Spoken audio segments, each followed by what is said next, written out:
Hello students, तैयारी शानदार चल रही होगी। सभी मन लगाकर पढ़ रहे होंगे और अपने टारगेट्स पूरे कर रहे होंगे। आज पढ़ने के दौरान मैंने एक बात फील की कि अब हमारी तैयारी जो है बहुत अच्छे से हो गई है और अब एक अलग ही बात हमारे माइंड में आ रही है कि कैसा पेपर आएगा, कैसे मैं उसके लिए कुछ अलग कर सकती हूँ या फिर मुझे कौन से वो इम्पोर्टेंट बिंदु हैं जिन पर अब काम करना चाहिए। मैं भी इन बिंदुओं पर काम कर रही हूँ और मैंने सोचा क्यों ना मैं ये बिंदु आपके साथ भी शेयर करूँ, जिससे आपकी तैयारी बहुत अच्छी हो जाए। देखिए, बहुत कम बिंदु हैं लेकिन ये हमारे लिए बेहद इम्पोर्टेंट होने वाले हैं। जैसे आपने अगर मैथ और इंग्लिश को छोड़ा है, कोई बात नहीं अगर आपने उन्हें छोड़ा है, लेकिन कई बार ऐसा होता है कि फर्स्ट पेपर में जब हम पेपर अटेंड करने जाते हैं, इतना पढ़ा हुआ भी होता है तो कई बार भी हमारे कुछ क्वेश्चंस कम होने लगते हैं कि हाँ, इतनी 40% हमें पासिंग मार्क्स चाहिए, उसमें से कई बार क्वेश्चन कम बनते हैं। अपने अकॉर्डिंग कई क्वेश्चन सॉल्व करना चाहते हैं जिन पर हम गेस करना चाहते हैं कि हाँ, ये सही हो सकता है, उनमें आप इनका उपयोग कर सकते हैं। माना आप मैथ क्या नहीं कर सकते, कई बार हमें मैथ नहीं आती, लेकिन रीजनिंग और इंग्लिश के कई क्वेश्चंस हम अटेंड कर सकते हैं।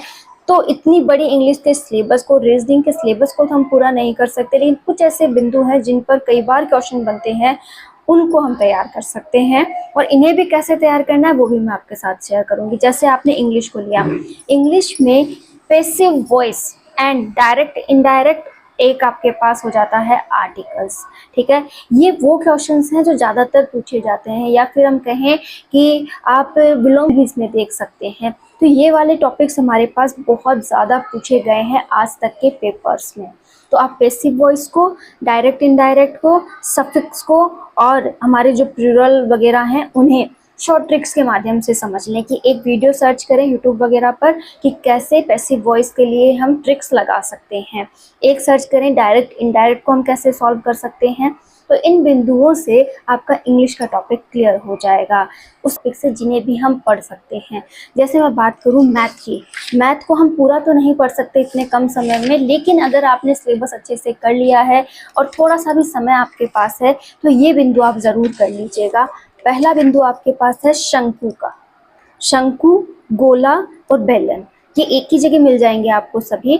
इनमें क्वेश्चन जो हैं बहुत अधिक बने हैं कि शंकु पर क्वेश्चन बना है, बेलन और गोला पर बना है, तो इनमें एक क्वेश्चन आपको मिल ही जाता है। अगर आप अपने जो भी आपके पास गाइड वगैरह है उसमें जाकर देखेंगे तो इनके लिए एक अलग से चैप्टर दिया हुआ है, उनके जो फॉर्मूलाज वगैरह हैं उनको एक बार तैयार कर लीजिए, तो क्या पता आप ये क्वेश्चन बहुत अच्छे से अटेंड कर सकें। साथ ही घन घन आप देख सकते हैं और माध्यिका देख सकते हैं। तो ये कुछ क्वेश्चंस मैंने आपको मैथ के भी बता दिए हैं जो बहुत बार रिपीटेड है, इन पे क्वेश्चन कई बार बने हैं, तो आप इन पॉइंट्स को देख सकते हैं। रीजनिंग में आपको कोडिंग डिकोडिंग देखना है, बहुत इंपॉर्टेंट है। नेक्स्ट आपको ब्लड रिलेशन देखना है, ये टॉपिक्स आप ज़रूर देख लें। अगर आपने इन टॉपिक को छोड़ दिया था तो भी अगर समय है तो ज़रूर तैयार करें, ये आपकी बहुत मदद करेंगे। और अगर पॉलिटी, ज्योग्राफी आपने तैयार की है तो इनका भी कुछ इंपॉर्टेंट हिस्सा है जो आपको ज़रूर तैयार करना चाहिए, जैसे राष्ट्रपति, लोकसभा और संसद। इन पे क्वेश्चन बनते हैं जिसमें राष्ट्रपति बेहद इम्पॉर्टेंट है, इस पर भी आप अपने टॉपिक्स को देख सकते हैं।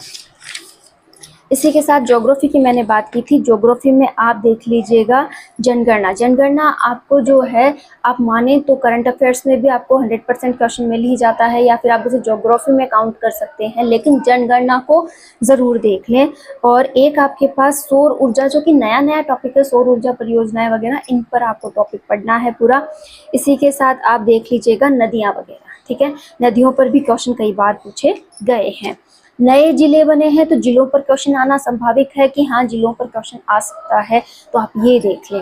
इसी के साथ आप अगर हिस्ट्री की बात करें तो हिस्ट्री में, वैसे आपने हिस्ट्री तैयार ज़रूर की होगी, बहुत बड़ा रोल है हिस्ट्री का, तो हिस्ट्री आप ज़रूर देखें। लेकिन हिस्ट्री का कुछ इंपॉर्टेंट हिस्सा भी आपको आना चाहिए जो आप आज ही तैयार करेंगे। पहला है कि अगर हम कालिदास की बात करें तो कालिदास आपको पूरी तरह से कौन कौन से उसके ग्रंथ वगैरह हैं, तो वो सारे आपको टॉपिक्स देखने हैं। इसी के साथ राजस्थान का एकीकरण ज़रूर देख लीजिएगा, और साथ में आपको देखना है सुभाष चंद्र बोस, हमारे जो नेता हैं उनमें सुभाष चंद्र बोस को ज़रूर देखना है।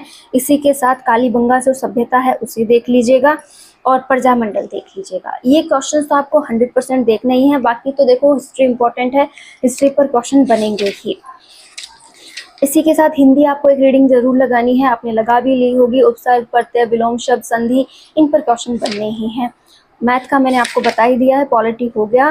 करंट अफेयर्स जो है आप पढ़ रहे होंगे, आपने अभी अभी पढ़ना स्टार्ट भी किया होगा, अगर पहले भी नहीं पढ़ा था तो जितने भी खेल हैं उन्हें मत भूलिएगा।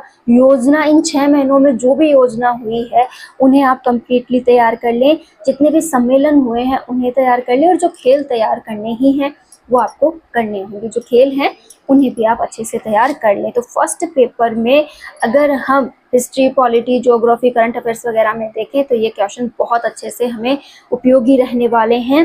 इसी के साथ अगर हम एजुकेशन मैनेजमेंट की बात करें तो वो तो अपने आप में एक इम्पॉर्टेंट टॉपिक है, उसमें तो आपको सारी रीडिंग लगानी ही है। लेकिन एक आध क्वेश्चन मैं उसके भी बता देती हूँ जो बेहद इंपॉर्टेंट है। एक तो राइज वाला है, दिशा राइज जो ये है, ये वाला टॉपिक इम्पोर्टेंट रहने वाला है। इसी के साथ आरटी 2009 इम्पोर्टेंट रहने वाला है। साथ ही जो आपका यहाँ पर शैक्षिक प्रबंधन का टॉपिक है, मोस्ट इम्पॉर्टेंट टॉपिक है, इसको भी आप देख लीजिएगा। साइकोलॉजी में भी अगर आप बात करें तो बाल विकास आप पूरा अच्छे से देख लें, जिसे भी आप किशोर अवस्था के पक्ष में देखें वो भी आपके लिए बेहद इंपॉर्टेंट रहेगा। और एक काम आप उसमें और करें कि अधिगम रिलेटेड जितने भी क्वेश्चंस हैं वो भी आप ज़रूर देख लें। तो इस प्रकार से फर्स्ट पेपर में अगर आप बहुत अच्छी तैयारी कर चुके हैं फिर भी इन इम्पॉर्टेंट बिंदुओं पर ज़रूर काम करें, ये आपकी मदद करेंगे फर्स्ट पेपर को सॉल्व करने के लिए। देखिए, पढ़ के वहाँ हर कोई जाएगा, लेकिन कुछ ऐसे बिंदु होंगे जो आपकी वहाँ स्पेशल मदद कर सकते हैं, जिससे आपका पेपर बहुत अच्छा जा सकता है।